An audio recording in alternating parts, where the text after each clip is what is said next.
আওয়াজ শুনে নিশ্চয়ই বুঝতে পারছেন যে কতটা ক্রিস্পি হয়েছে। আর এই ক্রিস্পি ড্যানিশগুলো শুধুমাত্র আটা দিয়ে কিন্তু ঘরে তৈরি করে নেওয়া যায়। আর এই সহজ রেসিপিগুলো শুধু দীপা কিচেন্সেই আপনি পাবেন। আর খুব সহজভাবে দেখানো হয়েছে দীপা কিচেন্স থেকে। আটা দিয়ে মুচমুচে এরকম ড্যানিশ কিন্তু আপনি ঘরে তৈরি করে নিতে পারবেন আর সংরক্ষণ করে রাখতে পারবেন প্রায় 1 সপ্তাহের মতো।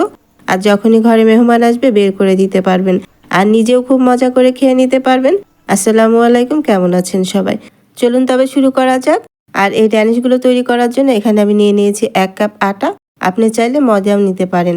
আর আটা দিয়েও অনেক মজার ক্রিস্পি কিন্তু ড্যানিশ ঘরেই তৈরি করা যায়। আর এখানে স্বাদ মতো লবণ দিয়েছি আর 1 টেবিল চামচের মতো চিনি দিয়েছি। চিনি দিলে কালারটা খুব সুন্দর আসে, আবার ক্রিস্পিও হবে। আর 3 টেবিল চামচের মতো রেগুলার রান্নার তেল দিয়েছি। এখন শুকনো উপকরণগুলো খুব ভালো করে আটার সাথে আমি মিশিয়ে নিচ্ছি। আমি ঘরে থাকা সামান্য কিছু উপকরণ দিয়ে ড্যানিশটি তৈরি করে দেখিয়েছি। আপনাদের হাতের কাছে ময়দা থাকলে ময়দাটাও দিয়ে দিতে পারেন। খুব ভালো করে তেলটা কিন্তু আটার সাথে মিশিয়ে নিতে হবে। আটাটা এভাবে ঝরঝরে করে নিতে হবে। যখনই আটাটা এরকম মুঠো পাকবেন, দলা পেকে আসবে, তখনই বুঝতে হবে যে তেলগুলো আটার সাথে মিশে গেছে। এখন নর্মাল ঠান্ডা পানি দিয়ে আমি একটি শক্ত ডো তৈরি করে নিব। পানি কিন্তু একবারে দিতে যাবেন না, অল্প অল্প করে দিতে হবে। আর 1 কাপ আটার জন্য প্রায় এখানে আমার হাফ কাপের মতো পানি লেগেছে। আর অল্প অল্প করে পানি দিয়ে শক্ত একটা ডো তৈরি করে নিচ্ছি আমি। আর খুব চেপে চেপে মাখার দরকার নেই, যেহেতু এখানে তেল দিয়ে আটাটা খুব ভালো করে মেশানো হয়ে গেছে। এখন আমি আটাটা খুব ভালো করে মথে নিচ্ছি। যারা আমার ইউটিউব চ্যানেলটি এখনও সাবস্ক্রাইব করেনি তারা আমার ইউটিউব চ্যানেলটি সাবস্ক্রাইব করে দিতে পারেন নতুন নতুন ও সহজ রেসিপি দেখার জন্য। দীপা কিচেন্স মানে নতুন ও সহজ রেসিপি। শক্ত একটা ডো কিন্তু আমি তৈরি করে নিয়েছি। এখন রেস্টে রেখে দেবো 10 মিনিটের জন্য। এর থেকে বেশি রেখে দেওয়ার প্রয়োজন নাই।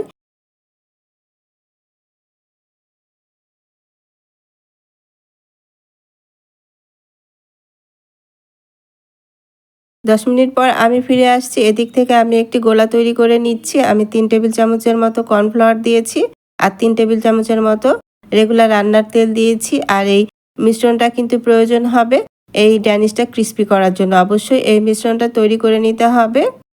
এখন আমি ড্যানিশ তৈরি করার জন্য আগে শিরা তৈরি করে নিচ্ছি। এখানে হাফ কাপ আমি চিনি দিয়েছি আর হাফ কাপ পানি দিয়েছি। এখন আমি শিরাটা জাল করে নেব, খুব বেশি আঠালো করার প্রয়োজন নাই। আর এখানে 1 টেবিল চামচের মতো ঘি দিয়েছি। ঘি দিলে খুব সুন্দর একটা ফ্লেভার আসবে আর শিরাটাও কিন্তু জমে যাবে না। এভাবে নেড়ে চেড়ে আমি জাল করে নামিয়ে নিচ্ছি। শিরাটা কিন্তু খুব বেশি ঘন করতে হবে না।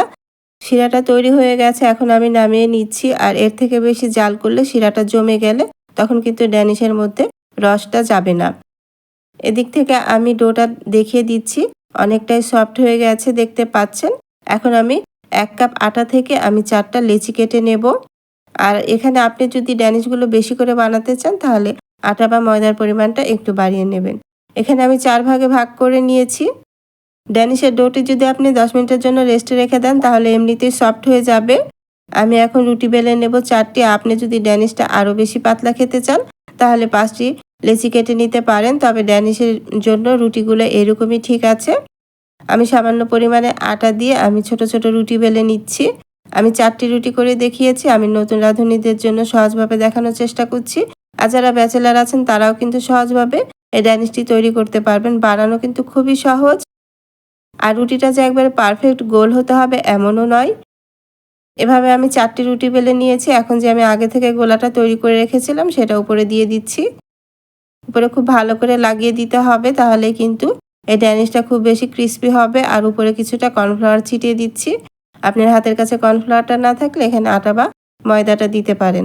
খুব ভালো করে কিন্তু এই মিশ্রণগুলো মিশিয়ে নিতে হবে।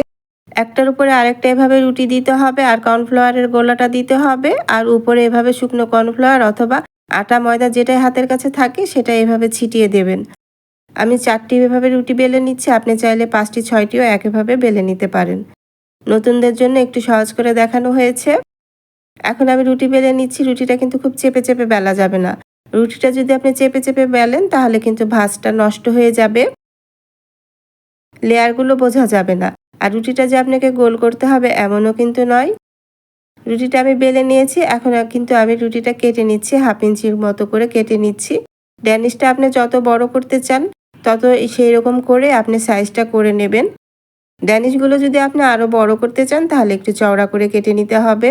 মাপটা যদি ঠিক রাখেন তাহলে প্রত্যেকটা ড্যানিশই কিন্তু একই মাপের হবে। আমি 1 ইঞ্চি পরিমাণ চওড়া করে নিয়েছি। আর এভাবে একটু রোল করে নিয়ে হাত দিয়ে চেপে দিতে হবে। বানানো কিন্তু খুবই সহজ। আপনাদের দেখে বুঝে নিতে হবে। আস্তে করে এভাবে রোল করে নিতে হবে, তাহলে কিন্তু লেয়ারগুলো বোঝা যাবে।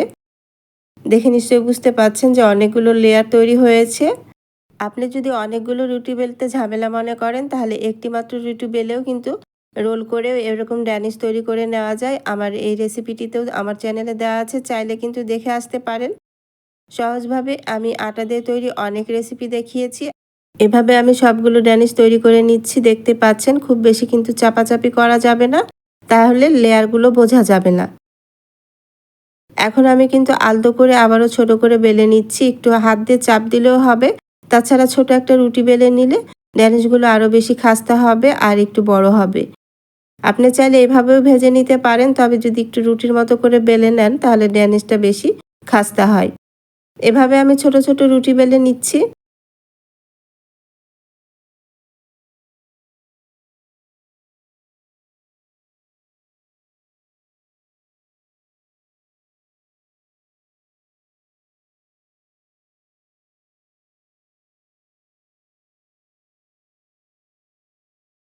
অবশ্যই রুটিগুলো আস্তে আস্তে বেলে নেবেন। এভাবে আমি সবগুলো ড্যানিশ তৈরি করে নিয়েছি, দেখতে পাচ্ছেন।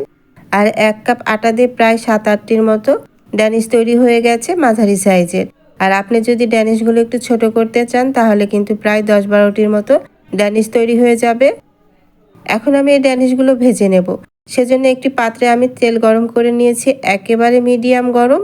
আর চুলার আঁচটা একদম মিডিয়াম লো করে দিয়ে এখন ড্যানিশগুলো আমি দিয়ে দিচ্ছি। কোনোভাবেই কিন্তু চুলার আঁচটা বাড়িয়ে দেওয়া যাবে না। চুলার আঁচটা একদম মিডিয়াম লো করে রাখতে হবে। তেলটা কিন্তু আস্তে আস্তে গরম হয়ে যাবে। যখন এক পাশটা কিছুটা কালার চলে আসবে তখনই আরেক পাশটা উল্টিয়ে দিতে হবে। কাঁচা থাকা অবস্থায় কোনোভাবে উল্টানো যাবে না, তবে লেয়ারগুলো খুলে যাবে। একটু সময় নিয়ে একটু ধৈর্য নিয়ে ভেজে নেবেন। আর একটু সময় নিয়ে ভেজে নিলে এই ড্যানিশগুলো খুব বেশি খাস্তা হবে আর অনেক দিন পর্যন্ত রেখে খেতে পারবেন। দেখতেই পাচ্ছেন নিশ্চয়ই এক পাশটা কালার চলে এসেছে আর লেয়ারগুলো খুব সুন্দর করে বোঝা যাচ্ছে। চুলার আঁচটা একেবারে মিডিয়াম লো করে দিয়ে এরকম উল্টে পাল্টে ভেজে নিতে হবে। আমি এক ব্যাচ ড্যানিশ ভেজেছি, প্রায় 10 মিনিট সময় লেগেছে। আর একটু সময় ধরে ভেজে নিলে এই ড্যানিশগুলো খুব বেশি খাস্তা থাকবে আর আপনি কিন্তু অনেক দিন রেখেও খেতে পারবেন। আমি কিন্তু ড্যানিশগুলো উঠিয়ে নিয়েছি, দেখতে পাচ্ছেন কত সুন্দর কালার চলে এসেছে আর লেয়ারগুলো খুব সুন্দর করে বোঝা যাচ্ছে। এভাবে আমি আরেক ব্যাচ ভেজে নিচ্ছি। চুলার আঁচটা কোনোভাবেই কিন্তু বাড়ানো যাবে না, একেবারে মিডিয়াম লো করে উল্টে পাল্টে ভেজে নিতে হবে। আর গরম থাকা অবস্থায় কিন্তু যে ড্যানিশগুলো আপনি ভেজে নেবেন তখনই গরম গরম এই চিনির শিরাটা কিন্তু উপরে দিয়ে দেবেন। আর যদি ঠান্ডা হয়ে যায় তাহলে কিন্তু রসটা শোপ করবে না ভিতরে, আর কিন্তু রসালো হবে না। আর আপনারা যদি আরেকটু মিষ্টি খেতে চান তাহলে রসের মধ্যেই চুবিয়ে নেবেন। আমি একটু মিষ্টি কম খেতে পছন্দ করি, সেজন্য আমি শিরাটা উপরে ছিটিয়ে দিচ্ছি। আপনি চাইলে শিরার মধ্যেও ভিজিয়ে নিতে পারেন। আমি আরেক ব্যাচও ভেজে নিচ্ছি, দেখতে পাচ্ছেন। একটু সময় নিয়ে ভাজলে লেয়ারগুলো খুব সুন্দর বোঝা যায় আর অনেক বেশি খাস্তা হয়। এভাবে সবগুলো ড্যানিশ আমি ভেজে নিয়েছি। কেউ দেখে নিশ্চয়ই বলতেই পারবে না এটি ঘরে তৈরি করা হয়েছে, তাও আবার আটা দিয়ে। আটা দিয়ে কিন্তু অনেক মজার মজার নাস্তার রেসিপি আমার চ্যানেলে দেয়া আছে, চাইলে কিন্তু আমার চ্যানেলটি ভিজিট করে আসতে পারেন। আর অবশ্যই গরম থাকা অবস্থায় শিরাটা দিয়ে দেবেন, তাহলে কিন্তু রসটা খুব ভালো করে প্রবেশ করবে। আমি আপনাদের একটি ভেঙে দেখালাম, দেখে নিশ্চয়ই বুঝতে পারছেন যে কতটা রসালো হয়েছে আর কতটা খাস্তা হয়েছে। স্বাস্থ্যকর এইরকম ড্যানিশ ঘরে তৈরি করে আপনি বাচ্চাদের দিতে পারেন। বিকালের নাস্তায় কিন্তু বড়রাও খুব মজা করে চায়ের সাথে খেতে পারবে। আশা করছি আজকে আমার ড্যানিশ তৈরির এই সহজ রেসিপিটি আপনাদের কাজে লেগেছে। রেসিপিটি ভালো লাগলে অবশ্যই আমার ফেসবুক পেজটি ফলো দিয়ে রাখবেন, একটি লাইক কমেন্ট শেয়ার করে দেবেন। আজ বিদায় নিয়ে নেব, চলে আসবো আবার অন্য কোনো নতুন ও সহজ রেসিপি নিয়ে। আল্লাহ আপনাদের ভালো রাখুন, সুস্থ রাখুন, ভালো থাকবেন সবাই। আল্লাহ হাফিজ।